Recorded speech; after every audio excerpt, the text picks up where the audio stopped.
In preparation for Mario Odyssey, I've been going through some of our favourite plumbers' back catalogue and, man, you know what? For all the people that say Nintendo just do the same thing over and over again, they really nail Mario. There's just something so fun about the way he wahoos and yippies around.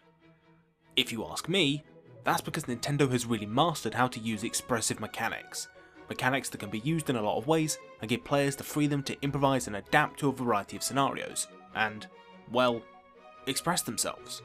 Compare the original Castlevania to the original Super Mario Bros. Which one feels more fun to move around in? Mario, right? That's because in Castlevania, Simon Belmont's jump is as simple as push button do jump, and it's always the same regardless of if you're standing, walking, or doing anything else. It's always whoop! Compare that to Mario. You can take run-ups, control yourself in the air, and even control the height of your jump, despite the game being made earlier than Castlevania. So, what's the advantage of having mechanics that are expressive? Well, I'm gonna tell you. But, first of all, we've got to learn about decision making. All decisions we make in games can be split into 3 levels: low, medium, and high. High level decisions are about long-term strategy and planning, juggling a lot of variables and ensuring they all come together neatly. They're usually catered to by strategy games and MMOs, stuff like what kind of research you want to do in XCOM, or which one of your cousins you're going to try and bang in Crusader Kings. Then, we've got mid-level tactical decisions. This will be the kind you'd see in RTS and RPGs, where you're having to think a little bit ahead, but are generally dealing with the single scenario in which everything takes place, like say, in the South Park RPGs. Finally, there's low-level decisions, which are spur-of-the-moment reactionary decisions you make during the hectic action of shooters and platformers. This is stuff like where you're going to shoot or what kind of jump you want to make. Low-level decisions often involve the flow state. Now, I would just want to say that I'm speaking incredibly broadly here. This isn't the only way to think about decision making, far from it, but it sure does help when we're looking at expressive mechanics. Okay, so what's the point of these kinds of decisions? Well, first of all, it's super fun to make them. Video games are all about seeing your actions have consequence and interacting with the mechanics of play. Second of all, by catering to different kinds of decisions, you can appeal to different audiences. Nintendo are acutely aware of this, and so Mario games are all about low-level decisions. Take this segment of Puzzle Plank Galaxy from Super Mario Galaxy 2. You've got to simultaneously juggle making sure you stay on this platform, while dodging these saw blades and bugs, all while going fast enough to ensure the platforms don't fall out from beneath you. Even though Puzzle Plank Galaxy isn't particularly challenging, in progressing through it a player has to constantly make loads of low-level decisions. What kind of jump to use, how to prepare for this enemy, whether it's worth getting these coins. All of these tiny decisions barely register individually, but add up to the fun, bouncy feel of Mario games. Mario's level design is often themed around a single new mechanic that gives you a whole bunch of decisions to make. Stuff like slippy ice, flippy gravity, and tippy platforms straight out of Super Mario Sunshine. And how are you interacting with these things? Usually Mario's jump. But why did Nintendo make it versatile in the first place? In Donkey Kong, Mario had a Castlevania-esque predictable jump arc, but it was a simple arcade game, a test of timing more so than anything else. As the complexity of the games increased, the controls needed to be made more flexible so as not to overcomplicate movement. The more thought you need to put into an action, the harder it's going to be to keep them within the realms of low-level decision making. In order to keep decisions low level, you've got to keep the controls you use to make them nice and simple. In the more recent Mario games, sure, you could have a separate button for all the different kinds of jumps you could do, but Nintendo was smart and recognised that for the terrible idea it was. Instead, nearly every platforming move in the 3D games is accessible with just combinations of the analog stick, the A button, and the crouch button. The exception being the spin, which is as easy as shaking the Wii remote. It's not just the controls that can be expressive either. The gravity mechanics in Super Mario Galaxy are another fun thing to play around with as you traverse each level, and like everything else, it's tied into the jump. Jumping is used to escape and manipulate your relationship with the planetoid's gravity, as well as move to a different one. An important part of Mario's signature move is how connected it is to every other command in the game. Crouching, the speed at which you run, and even if you've jumped before all modify this most fundamental of actions. The relationship between these mechanics and how they naturally flow into one another makes you feel as if you're grappling with and manipulating a real character in a real world, rather than just pressing buttons to get pre-coded outputs. In an interview with Eurogamer, Miyamoto himself said, "A good idea is something that does not solve one single problem, but rather can solve multiple problems at once. It's easy to see how this philosophy is core to how Mario plays. There's never a time where your inputs have to be frame perfect and exactly in the right order, there's always that crucial bit of wiggle room, even on the hardest of levels. Beating Donkey Kong on the other hand is pretty straightforward and there's only really one way to do it. Once you've got the timing down to jump over barrels and avoid these fire guys, that's pretty much it. But in every other game, the flexibility of Mario's jump allows you to bypass obstacles in a variety of ways, and mastering its intricacies feels great. By opening up the controls, Nintendo raises the skill ceiling and lowers the skill floor. The high skill ceiling of the jump allows players to constantly feel like they're improving, even though the games are actually quite easy. It also lets players play the way they want. This freedom of expression is important when catering to newer or less experienced gamers, and is a large part of the reason why Mario and his jump are so popular in the first place. The same philosophy can be seen in a game like Super Smash Bros. Rather than have moves defined by a rigid combo system, the game instead focuses on mastery of more fundamental mechanics common to every character that can be strung together organically into combos. Having an open and expressive series of mechanics also allows players to recover from mistakes. In less expressive platformers, a mistake usually means death, but in ones with more freeform mechanics, it's possible to recover from seeming death with some clever moves, or to beat the game in a way that feels like it's unintended. Both of these things seem as if you've gotten one over on the developers, which is kind of awesome, even though both were likely intended. Expressive mechanics aren't just limited to platformers. In your classic Call of Duty or Battlefield style shooter, the combat loops and game mechanics you'll be interacting with are usually pretty shallow. Aim down sights to pick off generic grunts, crouch behind cover to pull bullets out of your face, rinse and repeat until everyone is dead and then carry on. It was okay 10 years ago, but man is it boring nowadays. You're doing the same thing over and over again, and the awesome low-level decisions you'll find in games like Doom are nowhere to be seen, because you're actually quite limited in what you can do. Enter Titanfall 2, which, on the face of it, looks like your pretty standard Bond milsim kind of game, but in space this time. You do the tutorial, get introduced to a mentor character you just know is going to get killed off by a primary antagonist, etc, etc, same old, same old. Take care of him. And then, this happens. Once you get the pilot gear, Titanfall 2 massively expands the scope of its movement mechanics. You can run along walls, slide, skim down these zip lines, and even double jump.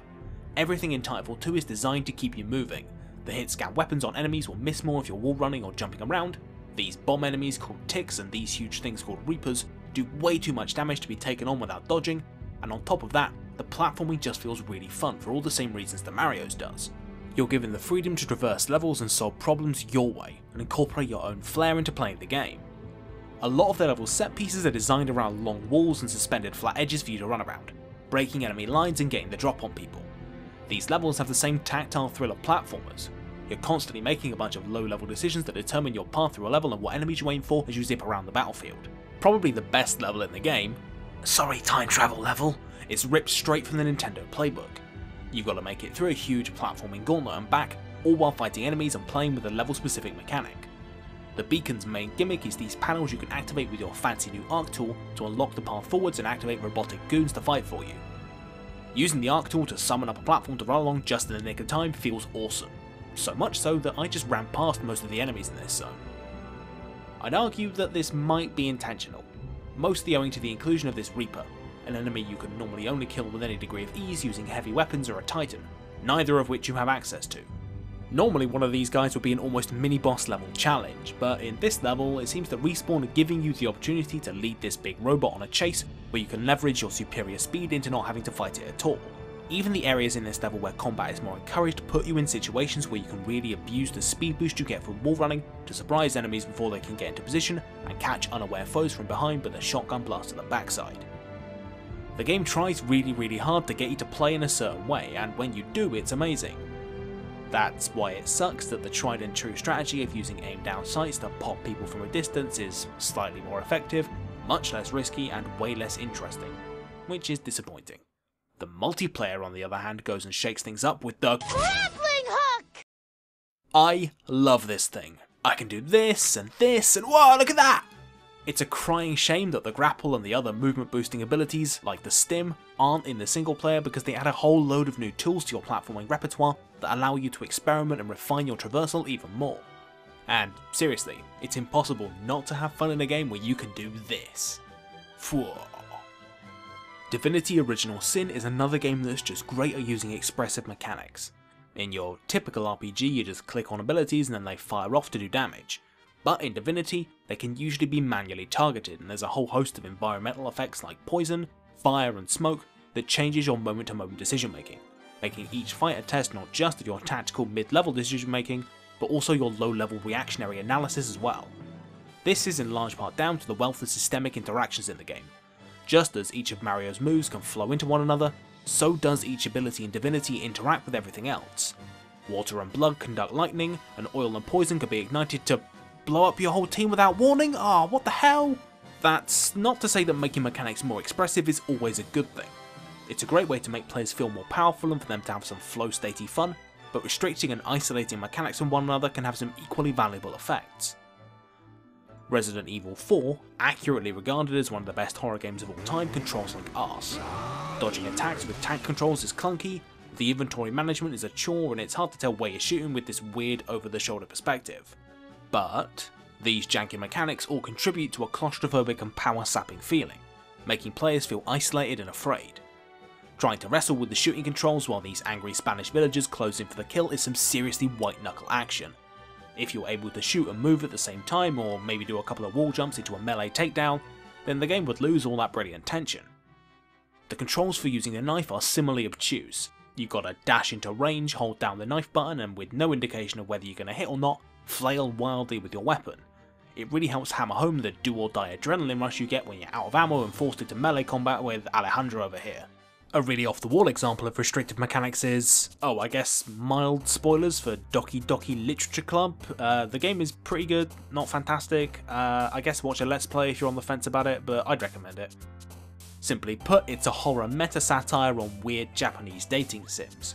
Normally in these games you're given several options on what path you want to progress down and several opportunities to express yourself, even if those choices will progress the story in ultimately the same way. These kinds of expressive, inconsequential choices are the same low-level decisions that make Mario games so fun, just in a narrative context instead of a platforming one. To not put too fine of a point on it, Doki Doki slowly erodes your ability to make those choices by slowly warping and corrupting the mechanics you use to make them. The feeling of dread that washes over you as you realise that you aren't in control of the story and haven't been for a while is awesome. On the other hand, the waifu wars surrounding this game are a bit much for me. We all know Monica is the only real option. Let's recap. Interlinking systems and levels with a lot of scope leads to expressive, fun gameplay that rewards experimentation and makes players feel powerful.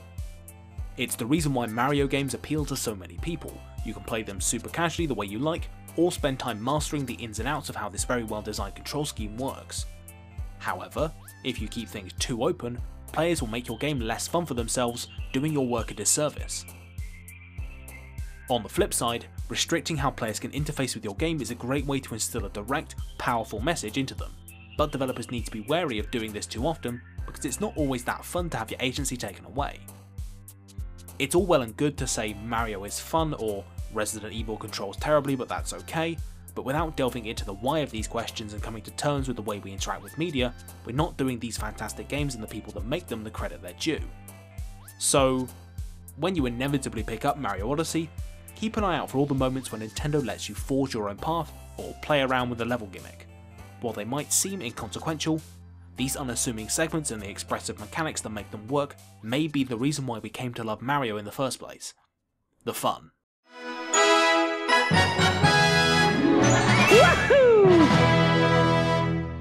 Oh hey, it's been a little while since I've done one of these.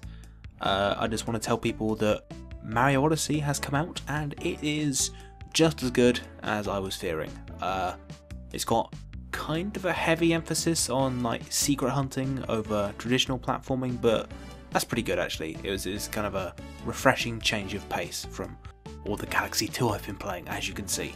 Yeah, I guess I might give some further thoughts on it somewhere down the line, but as of right now, it's good. Buy it. The game in the background right now is called Jack and Casey. It's a game on Kickstarter with Resident Evil's inventory system of all things as a core mechanic. Give it a back if that's the sort of thing that strikes your fancy. I've got no ties to it and I'm just playing the demo. I've not backed it. But yeah, I'll see if I can remember to put a link or something in the description or You can find it yourself. You got the name. What do you even need me for? Yeah, that is it, I guess. I never know how to end these. So, if you want to support the channel, I guess do the usual likes, subscribes, comments, and shares and whatever. And you guys have a spoopy Halloween, woo, or something. Bye.